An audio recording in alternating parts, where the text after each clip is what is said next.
तो मैं आपको एक व्यवहारिक उदाहरण देता हूं। जो पूछते हैं ना भगवान को क्यों याद करना चाहिए, आज का युवा बहुत पूछता है भगवान को क्यों याद करें। सीधी सी बात है, मान लीजिए आप रेलवे स्टेशन पर बैठे हैं, प्लेटफॉर्म पे, बेंच पे, और आपको वहां मान लीजिए कागज में कुछ लिखने की जरूरत पड़ गई, किसी को लिख के देना है कुछ, और आपके पास कागज तो है मगर पेन नहीं है, पेन नहीं है। लेकिन आपके पास एक भाई बैठा है, उसकी जेब में पेन है। तो अब आपको पता है कि इसके पास पेन है, मेरे पास पेन नहीं, मेरे को पेन चाहिए, कागज में लिखना है, कागज है, पेन नहीं है। ये आदमी, इसको मैं जानता नहीं, ये मेरे को जानता नहीं, दोनों ही अनजान है, एक दूसरे से अपरिचित हैं, लेकिन पेन तो मांगना है। तब आप क्या कहेंगे? कितना विनम्रता से आप उससे पेन मांगते हैं। कृपया आप मुझे पेन देंगे, प्लीज गिव मी पेन। जब आप ऐसा बोलते हैं तो अगला भी, क्योंकि भाव होता है ना, बोलने का भी एक लहजा होता है उस वक्त, जब अपने को जरूरत हो तो फिर भाव ही अलग होता है। तो आप मेहरबानी करेंगे क्या?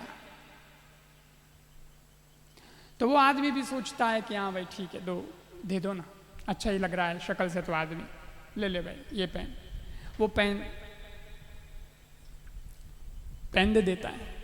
आप पेन यूज करते हैं और वो जब वापस आपने लिख ला के उसको वापस तो देना ही, अपना तो है नहीं। आप जब पेन देते हैं तो केवल पेन ही नहीं देते, साथ में उसको एक चीज और देते हैं, थैंक यू, धन्यवाद। आपने मुझे पेन दिया, उसके लिए आपको धन्यवाद। धन्यवाद और देते हैं, वो देना नहीं भूलते आप। ये थोड़ी कहते हो दिया तो कौन सा एहसान किया है, 10 रुपए का तो पेन है, आया बड़ा पेन दिया, मैं कौन सा एहसान कर दिया। 10 रुपए 5 रुपए की बात नहीं है, बात है कि वो अपने काम आया है ऐसे समय में, और इसने बेचारे ने पेन दिया है। न भी देता, उसकी मर्जी है, उसका पेन है, लेकिन उसने दिया तो हम उसको देते हैं, तो वापस धन्यवाद देते हैं। बस मुझे इस व्यवहारिक उदाहरण से ये समझाना है कि 10 रुपए के पेन लेने पर हम धन्यवाद देते हैं उसको।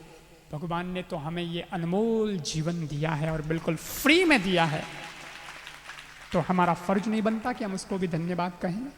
मेरे ठाकुर, तुमने बहुत बड़ी कृपा करी, तेरी बड़ी कृपा है जो तूने मुझे ये जीवन दिया है, मुझे मनुष्य बनाया है, उसके लिए तुम्हें लाख लाख शुक्रिया भगवान, लाख लाख धन्यवाद।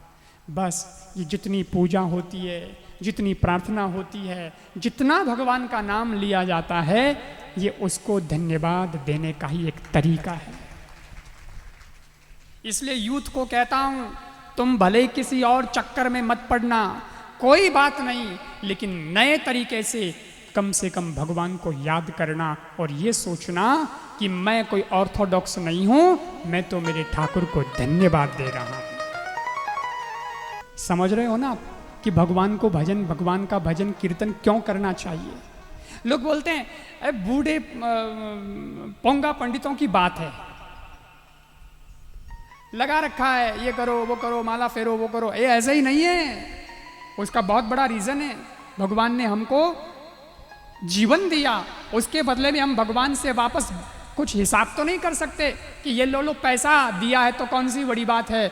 हम पैसा देकर के भी तो नहीं चुका सकते, क्योंकि उसी का दिया धन है, उसी का दिया मकान है, उसी की दी हुई दुकान है।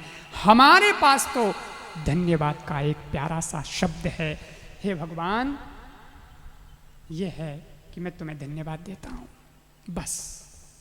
तो इतना करना, और अंतिम समय में अगर आपने परमात्मा को धन्यवाद दिया तो निश्चित रूप से भगवान आपको खुश होकर के जन्म मरण के चक्कर से समाप्त कर देगा कि चलो मैं तुम्हें जन्म मरण के चक्कर से मुक्ति प्रदान करता हूं। इसलिए, और नहीं तुम किसी और को धन्यवाद दोगे तो भगवान उसके चक्कर में भेज देगा।